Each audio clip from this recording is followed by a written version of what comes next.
¿Qué tal? Bienvenidas y bienvenidos a una emisión más de este programa Libros a la Mesa, el programa de la editora de Gobierno del Estado de Veracruz con Radio Televisión de Veracruz. Y en esta ocasión, un libro que la verdad estoy encantado de presentar, El ombligo del mar de Oso Val, un libro maravilloso, en verso, no se lo pierdan. Iniciamos Libros a la Mesa.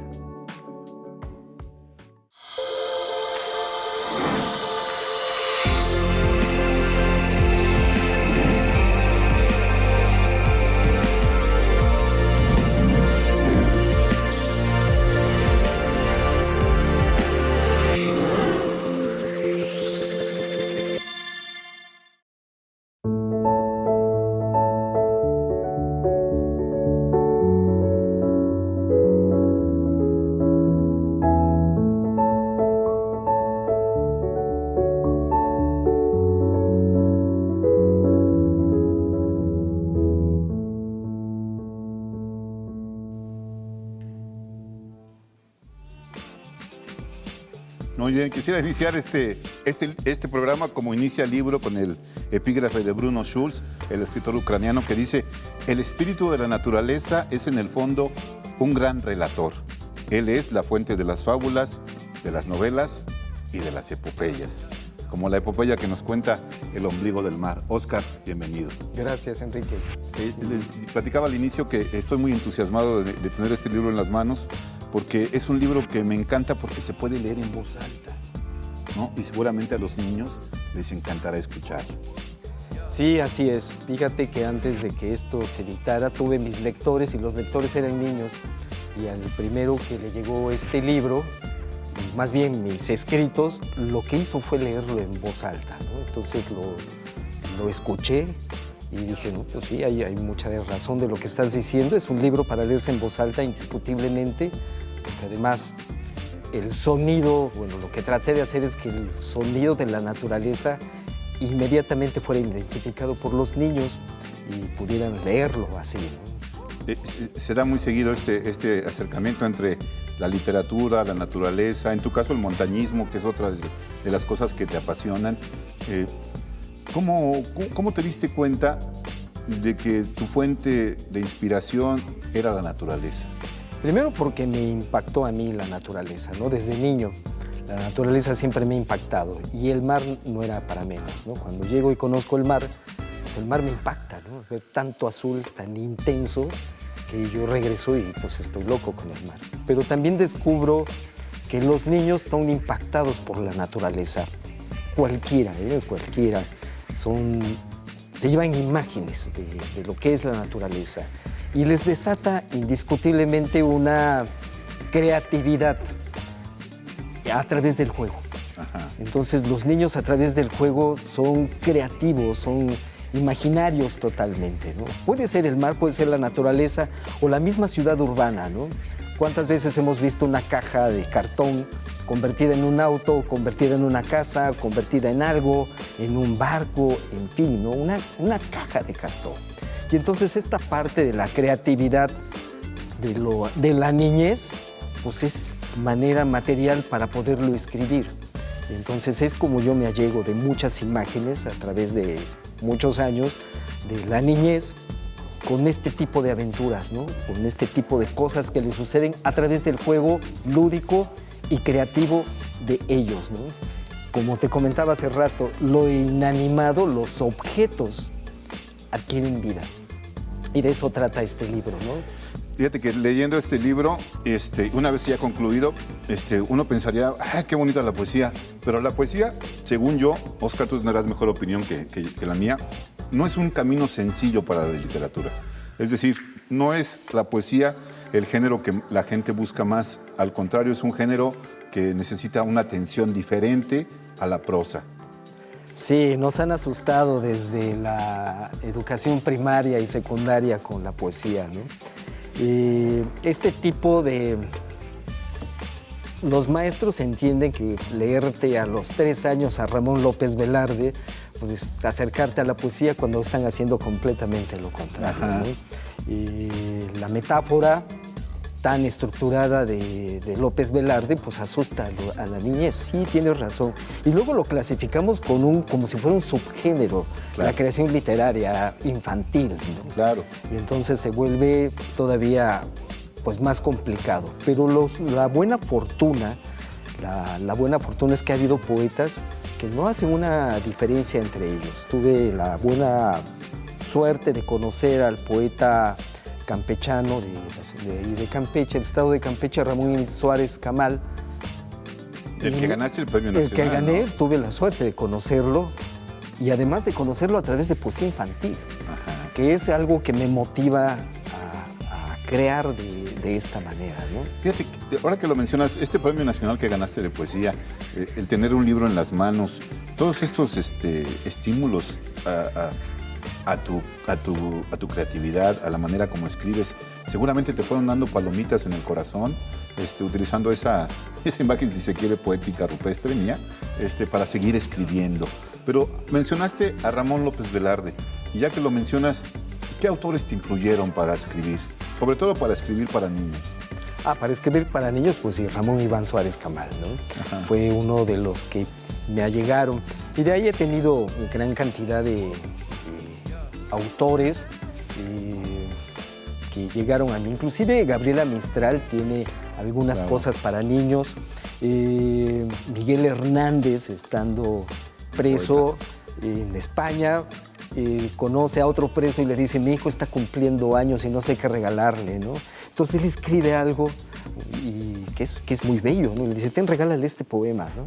Y habla de los peces, por ejemplo, ¿no? Y entonces cuando lees todo ello, pues te está dando herramientas y dices: la poesía infantil no tiene por qué tener un subgénero, es arte, es un género en creatividad. Sí, es un género en sí, pero no un subgénero como a veces no lo educan. Forma parte ¿no? de la creatividad, del arte y de la misma complejidad que hace rato me preguntabas, pues sí, de tener las herramientas de la naturaleza, en mi caso, para poderlo hacer, para poderlo escribir y sobre todo hacerlo vivir en otras personas. Oye, ahora que ya tienes un rato escribiendo, en ti mismo, ¿notas esta pregunta que te voy a hacer? ¿El poeta evoluciona en su escritura? ¿En sus metáforas? Sí, yo creo que más que nada se va llegando a través de los años, como me ha pasado a mí, de información, digamos, ¿no? Entonces te vuelves un recopilador. Ya no creo en la inspiración, creo más bien en los proyectos, ¿no? Ya trabajo sobre un proyecto y en ese proyecto yo ya busco información, ¿no? Por ejemplo, actualmente trabajo sobre historia de tlacuaches. Ajá. Entonces me allego de información, ¿no? De quién escribe sobre tlacuaches, qué ha escrito, etcétera. Y sobre todo voy armando a dónde quiero llegar. Entonces me allego más de información, acudo a fuentes y es como empieza uno a trabajar más que nada este tipo de poesía, ¿no? Oye, ¿buscas la originalidad? O ahora que lo mencionas de estas afluencias de informaciones en ciertos temas, ¿buscas la originalidad o buscas una voz? Yo creo que ambas cosas, ¿no? Hay veces que escribes en un proyecto y escribes cosas muy bellas, pero cuando estás leyéndolo en voz alta, descubres que esa voz no va en ello, aunque te agrade lo que acabas de escribir. Y dices: no, pues no cabe. La voz es diferente, ¿no? Entonces sí, hay cosas donde vas seleccionando la voz, también influye, indiscutiblemente. Entonces dices: esto va con esto está bien, pero no es la voz, no es el sonido, no, y no cabe, ¿no? Porque rompiste precisamente el truco de todos los poetas, la voz, el sonido, ¿no? Por ejemplo, la poesía hebrea, utilizar la M, por ejemplo, para decir mar o mamá, etcétera. Esa letra como tal, para ellos ya les indica, para el poeta ya le indica que hay movimiento, ¿no? Y entonces cuando estás en ello y de repente ves otra voz que no es esa, es una W, por decirlo así, pues como que está bien escrito, pero no va. Y entonces este tipo de cosas las vas descubriendo a lo largo de estar estudiando, de talleres, de pláticas o conferencias con otros poetas que te van dando el camino, la luz y te señalan para dónde, pero ahí viene tu parte original. sí, está bien, pero ahora como en una montaña, ¿no? Pues ahora yo la escalo con esta otra técnica, yo la subo con esto otro, sucede lo mismo. Otra ladera de la montaña. Claro, ¿No? abro otra ruta, ¿no? Tú ya la conoces, pero queremos presentarle a la gente a la ilustradora de esta historia, a Nayeli Vera. Vamos a conocerla aquí en Libros a la Mesa. Claro.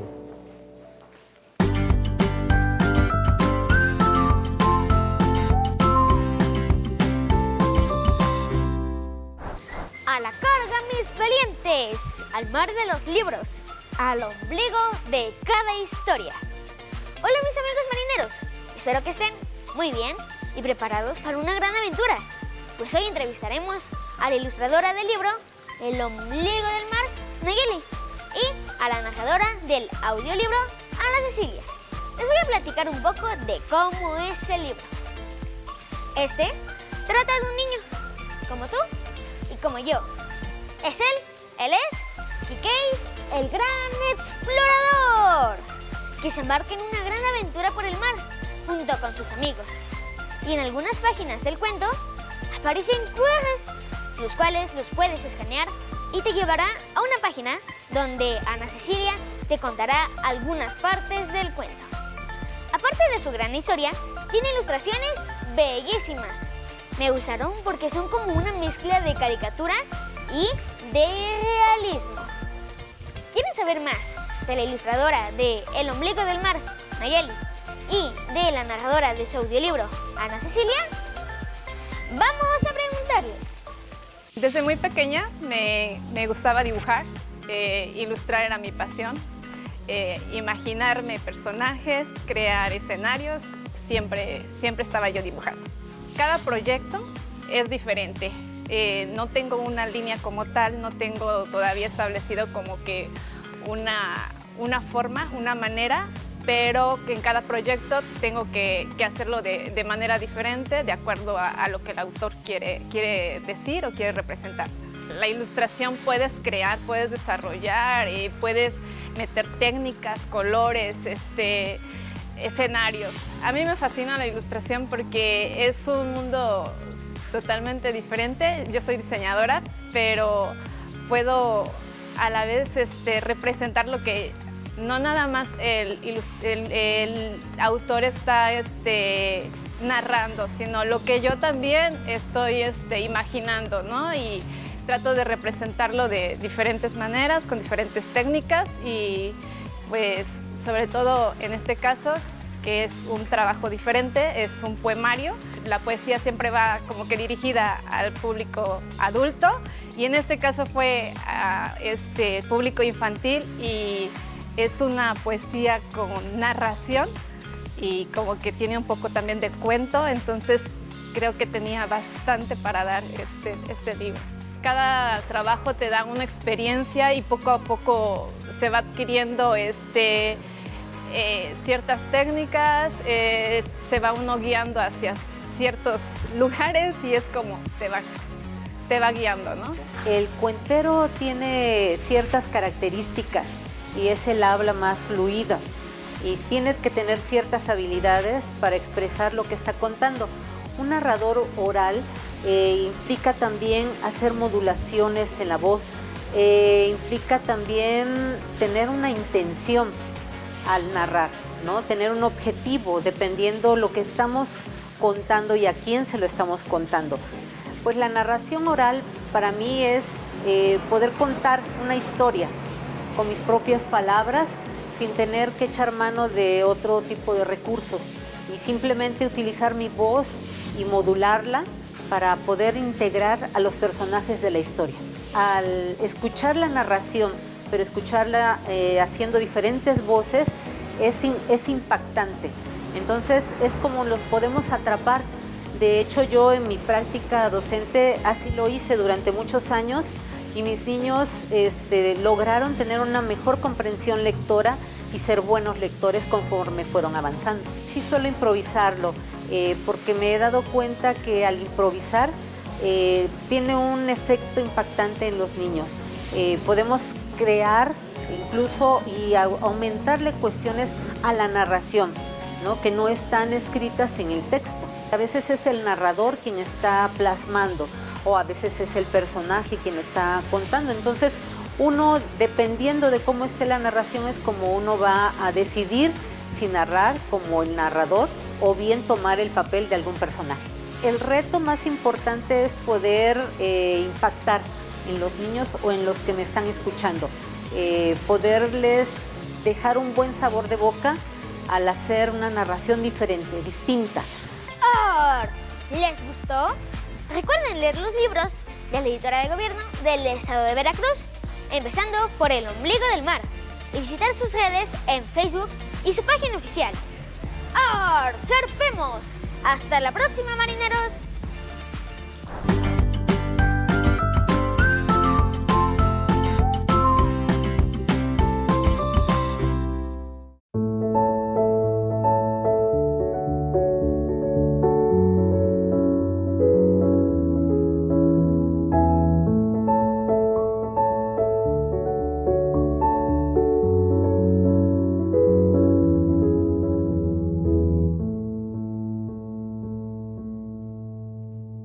Como dice Pi en su cápsula, ¿verdad? Sigan leyendo El Ombligo del Mar.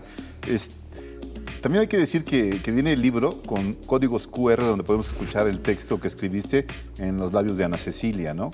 Fíjate que quiero preguntarte algo que es como escabroso porque algunos no quieren dar el secreto. ¿Cómo sientes que un poema está terminado, Óscar?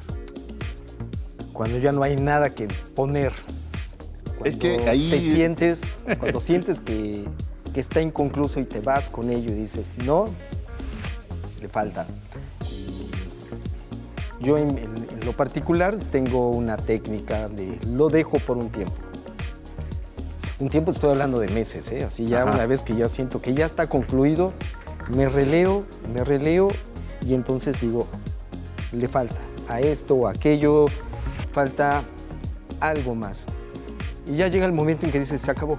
Cuando ya no lo vuelves a ojear, cuando ya está, entonces ya se acabó. Y ya estás contento sobre todo, ¿no? Así es, sí, tengo algo, es publicable, ¿no? Entonces, estás contento. Fíjate que me gusta mucho cómo termina tu libro, porque el último poema, Los calzones, hablas de una camisa que está sucia y por la cual te van a regañar. Y dice, ¿cómo olvidarte si jugamos al mundo? Esto es para mí una frase que engloba todo lo que ocurre en el libro, ¿no? Este niño, que no sé si eres tú, que no sé si es alguien que conoces, quién es la voz que narra toda la historia versada, jugó con el mundo. Sí, no, yo me salgo, ¿eh? Yo cada vez que escribo me salgo, las cosas que son personales son mías, ¿no? No, esto es una creación literaria, es decir, me llegan imágenes a través de la experiencia cuando estuve en el movimiento Scout a cargo de un grupo de niños, de jóvenes. Los niños llegaban con un montón de cosas y entonces los papás decían, es que le tuve que quitar X cosas porque el niño dijo que iba al mar, ¿no? Cuando iban a la montaña. Ajá. Historias así que de repente me dieron pauta para escribir ello. Tenía el material, tenía la historia narrada inclusive por los padres, escuchar a los chicos cuando iban a la montaña, cuando iban de campamento, y entonces esto me llegó de información. Sí, narro en ello esta parte épica donde el niño está viviendo su aventura personal, no la que el adulto lo lleva a un campamento. Están viviendo otras cosas y eso es lo interesante cuando tú vas y los ves. Los traje aquí para que fueran lúdicos, para que convivieran con la naturaleza y de repente descubres que ellos están viviendo su personal aventura o, como en el caso del Ombligo del Mar, un niño que convive con otros dos y entonces hay una socialización de la aventura. El que lee muchos libros, que es Bruno, Sicarú, que es una analítica, como una niña cuidada, etcétera, pero muy analítica, y el chico explorador. Que Sicarú es una de las dedicatorias de tu libro. Ah, sí, aparte, bueno, sí, Sicarú es una nieta mía, por supuesto, ¿no? Yo le robo el nombre a ella y lo meto a mi ficción, ¿no? A un personaje de la ficción. Kikei y Bruno no, eso no tiene nada que ver, pero bueno. Me gustó el nombre de Kikei, es un nombre que me parece de Enrique. Y dije, bueno, ¿Cómo no te va a gustar ese nombre también? claro, Quiquei, ¿no? Siendo a ello. Y Bruno, ¿no? Sí, me parece un nombre fantástico, ¿no? Así de alguien que es inteligente, que captura libros, que ese es Bruno, que sabe muchos libros y que además los vacía ahí. Y eso es lo que me agradó mucho de esta poesía narrativa. Y ahora vienen los papás que rompen, los adultos que rompen esa estructura de creatividad fantástica del niño. ¿Y qué hace todo esto aquí? ¿No? ¿Y que por qué hiciste todo esto? Mira cómo vienes. Sí, mira cómo vienes. ¿Y dónde te tiraste? ¿Dónde te revolcaste? Entonces, pero el niño ya sabe que va a llegar a su casa y que sabe que alguien fue cómplice de él. Y eso es lo que narro con Quiquei cuando dice, pues me van a regañar, pero jugamos estos objetos inanimados que cobran vida, hasta su ropa cobra vida, o sea, todo ello cobra vida, forman parte de la naturaleza y dice, jugamos al mundo. Y los niños en cualquier ambiente tienen una capacidad, lo hemos visto, fuimos niños, jugamos al mundo. Jugamos al mundo. Hablando de estos cómplices, ¿tienes algún poeta al que recurres con frecuencia cuando tienes alguna duda, algún bloqueo? Trato de no hacerlo. Porque entonces me contagia, ¿me entiendes? Entonces, pero como una especie de aire fresco. No. Tal vez recurro más a escritores con novelas, con cuentos, que a los poetas. Los poetas los leo aparte. Eso es porque no quiero que me influyan, ¿me entiendes? En la parte que señalabas hace rato, ser original, sí. Entonces, si lo leo hace muchos años, sí me parecía que me influían.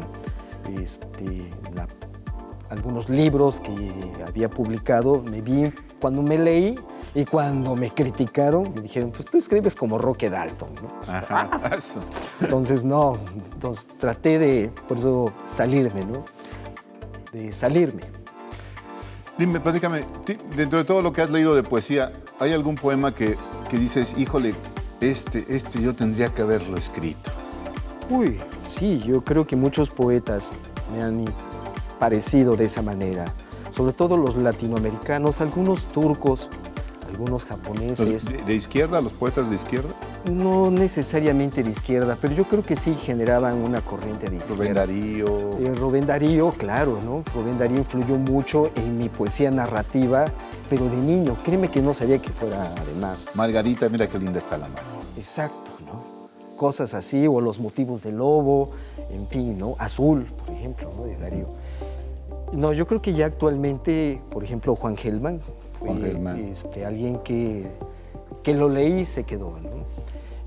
Otro argentino como Cortázar, indiscutiblemente se quedó conmigo, ¿no?